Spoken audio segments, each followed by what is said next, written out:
Então, nosso vídeo é algas.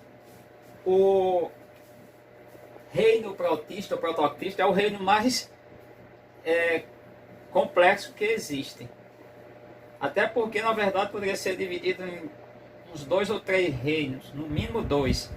Os seres, os protozoários, já falei aqui, falei doenças, e as algas. Bom, algumas características gerais das algas são seres chamados de fitoplâncton, porque tem uma estrutura fito do grego, quer dizer errantes. São características gerais desses seres. Capacidade, primeiro, células. São seres com células eucarióticas. Eucarionte, é uma célula eucariótica, eucarionte. Já falei isso em vídeos anteriores. Vamos imaginar uma célula aqui, de qualquer ser vivo. Isso aqui é a membrana plasmática, simplificando.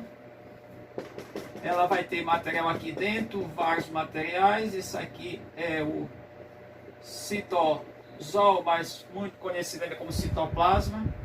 E a célula vai possuir um núcleo, por sua vez. E nesse núcleo está o material DNA. Isso aqui é o núcleo da célula, do ser vivo qualquer. Mas o que vai aparecer de novidade que não tinha no reino Monera é esta outra membrana, uma membrana interna, a parte célula. Que membrana é essa? Isso é chamado de carioteca. Sabe, em ciências, muitas nomenclaturas, muitos nomes. Bom, então são características gerais das algas. A maioria possui células com parede celular. Essa parede é rica em um polissacarídeo que é a celulose, semelhante às plantas. Semelhante às plantas, realizar fotossíntese. No entanto, as algas, elas não formam tecidos. As algas têm grupos de algas, são divididas em filos. Aqui está alguns nomes, alguns filos, que eu vou explicar rapidamente cada um deles. Claro que não tudo, mas unicelulares, indivíduo vive formado só por uma célula, indivíduos multicelulares, mas sem formar divisão. Nós vamos ver na parte de plantas, estruturas anatômicas com divisão, como caso acontece em plantas. Não forma também tecidos. Bom, primeiro, características gerais: realizar fotossíntese, produção de oxigênio. Vou falar lá na importância das algas mais tarde, tá? As algas, muitas algas produzem carbonato de cálcio. O que é isso? Essa substância dá uma certa composição. Isso vai formar estrutura nas algas. E o primeiro filo que nós vamos destacar aqui é o filo Chlorophyta. Galerinha, esses nomes são do grego, portanto, grafia bem diferente, não é grafia do jeito da língua portuguesa. Essa de Chlorophyta é porque tem cloro, quer dizer verde, e phytos, quer dizer a parte estrutura da alga, que é verde. Bom, essas algas são unicelulares. Elas estão em boa parte dos reservatórios aquáticos. Uma característica das algas também e viverem em águas tanto salinas quanto águas doces, ou em solos muito úmidos, porque elas dependem muito da água, tá? As clorófitas, o filo Chlorophyta, ele é conhecido por limo, muito comum nas superfícies verdes, é comum a gente ver. Bom, outro filo é Bacillariophyta.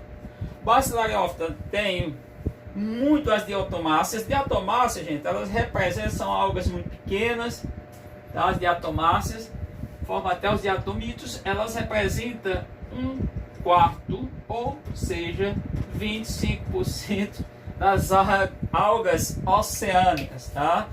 Então, uma importância enorme. Elas formam os ecossistemas aquáticos, marinhos, papéis ecológicos importantíssimos. Elas servem de alimento, produção de oxigênio, quantidade enorme, tá? Outro grupo de algas são as predominantemente não, elas são unicelulares, as crisófitas, tá? Tá, pessoal? A grafia diferente, correto, é grega. Ciências da vida, vocês têm que começar a entender um pouco isso, tá? Então, as crisófitas também são um grupo de algas extremamente importante. Algas unicelulares que formam colônias, as crisófitas, tá? Formando muitas colônias, tá? No ambiente onde vive. Partículas, agrega muitas partículas orgânicas. Espécie que tem parede celular, tá? Então, outro grupo importante. Um outro filo é Feófita. Gente, mas é com PH sim, porque é grego. Som de F na nossa língua. As Feófitas, feios do grego quer dizer marrom, quer dizer escuro, tá? São algas bem interessantes. Forma talos que lembra muitas vezes folhas, estrutura de plantas, muito comum nos oceanos a gente encontrar. Deixar umas fotos aí para vocês, para complementar, para vocês dar uma olhada. Elas podem chegar a 40 metros de comprimento, tá? Então, algas muito importantes, extremamente importantes, entra na alimentação, na diversidade de vários seres vivos. Outro filo importante, rodófitas, rodô, tá? O termo rodo quer dizer vermelha, são as algas vermelhas, já também agora multicelulares também, algas muito grandes, tá? Muito comum em vários locais, rica em vários materiais, somente cálcio, tá? Tem vamos pensar esse íon, derivado das rochas. E para a gente fechar, em termos de algas de filo, as dinófita, os dinoflagelados são os muito comuns, na maioria são quase todos unicelulares, dinoflagelados no caso, formam fitoplâncton marinho, tá?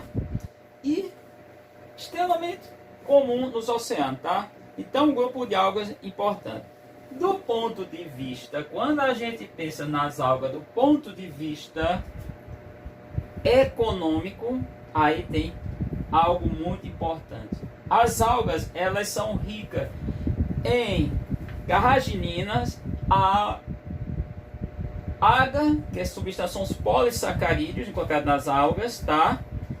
E também rica em matéria orgânica, que é muito utilizada. Do ponto de vista econômico, a carraginina, ela é muito utilizada vamos pensar nos canos dentais, etc., para fazer limpeza, para dar clareamento, tá? Dependendo do acúmulo no ambiente aquático, pode ser extraída para fazer um processo chamado praticamente de abrasamento, mas seria polimento de peças de joia, etc., de metais, e segue, tá? No quanto às substâncias, o AGA, ele é extremamente importante. Por que é importante?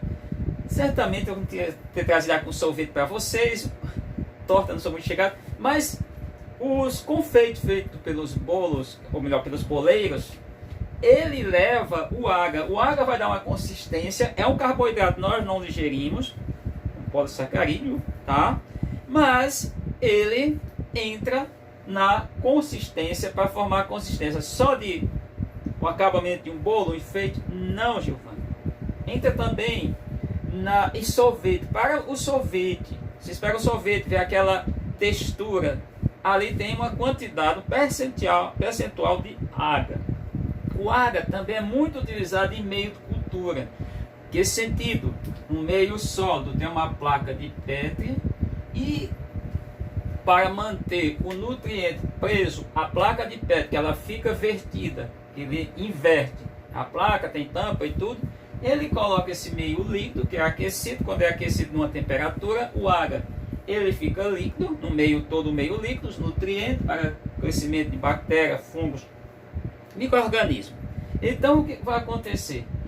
Esse agar, ele é muito utilizado nos laboratórios, além da indústria de alimentos, também. Muitas algas também, quando secas, tem muitas estruturas que são usadas, por exemplo, sushi, uma comida oriental, japonesa, não vai eu com chinês. É muito rico também em substância produzida, que é outra substância produzida pelas algas. No entanto, nem tudo é felicidade. Tem as algas, como por exemplo, algas vermelhas, formam um efeito dentro desses grupos de algas, um processo chamado maré vermelha. Gente, o que é a maré vermelha? Maré vermelha é um fenômeno que ocorre nos reservatórios aquáticos, vamos pensar, oceânicos, quando tem uma chegada de muita matéria orgânica, há vários processos ali ocorrendo na água, e essas algas se reproduzem muito rápido, elas liberam toxinas, elas fazem uma cobertura na superfície da água, impedindo que as algas que estão em camadas inferiores, vamos pensar no reservatório, no oceano, elas consigam pegar energia luminosa e fazer seu processo de fotossíntese. Então, as substâncias tóxicas, por sua vez, mata os animais aquáticos, então causa um desequilíbrio ecológico, tá? O fenômeno maré vermelha. Já que eu ia falar nisso, falar outra coisa importante. Oxigênio. Gás oxigênio, O2. Até se vocês tiverem curiosidade, pegar um livro, pode pegar até hoje na internet, baixando, um livro da década de 1960, era chamado Amazônia, bioma amazônico, que não é só brasileiro, mas está aqui na América do Sul, de pulmões do planeta. Por que faziam essa comparação? Porque a Amazônia produz, de certa forma, grande quantidade de oxigênio. Só que, por conta de toda a biodiversidade da Amazônia, da floresta tropical, da maior floresta tropical do planeta, até onde eu sei, há um consumo enorme de gás oxigênio. Portanto, a alusão, a comparação não está adequada. Por que não está adequada? Não é que esteja errada. Porque o saldo positivo que resta de gás oxigênio para os seres que realizam respiração, que isso aqui é um processo da fotossíntese, é um dos resultados, um dos produtos, é pequeno. E de onde vem o oxigênio que nós temos no nosso planeta? Basicamente das algas, tá? Bom, as algas, quando a gente pensa em reprodução, elas podem se reproduzir de forma sexuada, assexuada e claro, se depender muito da sua mãe, dos seus pais, tese. Tem um processo chamado alternância de geração, é importante vocês entenderem isso. Ora, ela apresenta uma reprodução por haploide, conforme gametas N, haploide, e ora não haploide, ou seja, diploide. Que é diploide? Células, elas podem formar células, são os gametas N, ou reprodução 2N, que é a reprodução assexuada. Elas podem formar um processo chamado esporófitos e gametófitos, tá? E pode acontecer também a fragmentação. Algas marinhas é muito comum, vários mecanismos, vários processos que ocorrem nos oceanos, elas se fragmentarem e nessa fragmentação a formação de um novo ser vivo, tá? Ou seja, uma reprodução assexuada. Então é um grupo de seres vivos que não dá nem para a gente definir muito em termos de abordagem de reino, é complexo. Tem até aqui, vou até pegar aqui um texto só para a gente finalizar aqui, é desse livro aqui.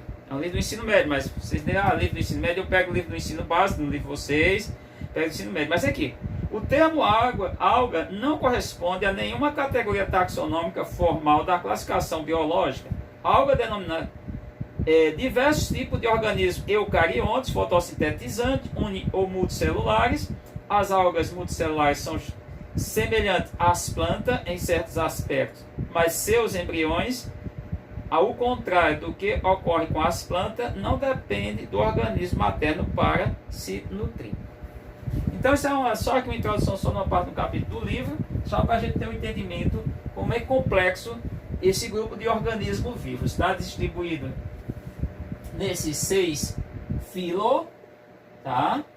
As algas. As características gerais são essas que eu apresentei para vocês. Elas são autotróficas ou autótrofas, que é isso? Consegue produzir o seu próprio nutriente, diferente dos protozoários que eu falei para vocês, que está nesse mesmo reino, o reino protista e o reino protoctista, que são heterotróficos, logo não tem a capacidade de produzir alimento, nutrientes, depende de uma fonte para buscar a sua nutrição.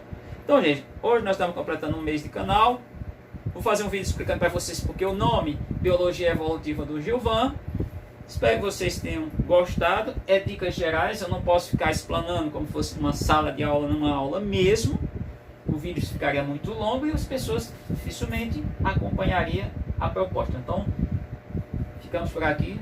Curta o canal.